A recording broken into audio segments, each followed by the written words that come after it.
Good afternoon mga kamag-anak. Ayan. Ngayong hapon po nagpapa-spray po tayo ng ating mais. Ayan po. So ayan po yung pinagagamit natin, yung pagir, para malakas po yung buga. Ayan, kita nyo naman mga kamag-anak.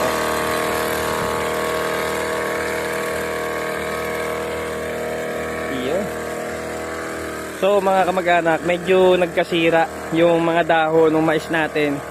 Kasi nga, nung nakaraang nagpa-spray tayo mga kamag-anak, ang sabi kong timpla lang sa ating magi-spray ay 50 ml lang.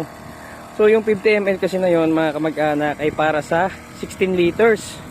So ito yung ginamit niya nung nakaraan, 20 liters to ko. So medyo naging matabang mga kamag-anak. So hindi natin napasyalan yung mais natin.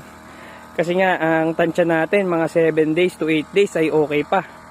So, nung pinuntahan natin nung nakaraan mga kamag-anak, 5 days lang yung inabot, nagkaroon na nung sira yung ating mais, no? So, kaya ngayon, ito pina-spray natin at pinabalik natin sa 70 ml yung ating timpla. So, ayan mga kamag-anak. So, ito naman yung papaya natin, ayan, no? Nakita nyo naman. Yan, itong mga part na to, medyo maganda-ganda to kasi hindi to natutubig. Ayan. Pero yung part doon mga kamag-anak, maraming namatay doon kasi nga na ano siya, na tubig. Nababad sa tubig kaya nagkamatay. So problema pa natin yun, hulipin.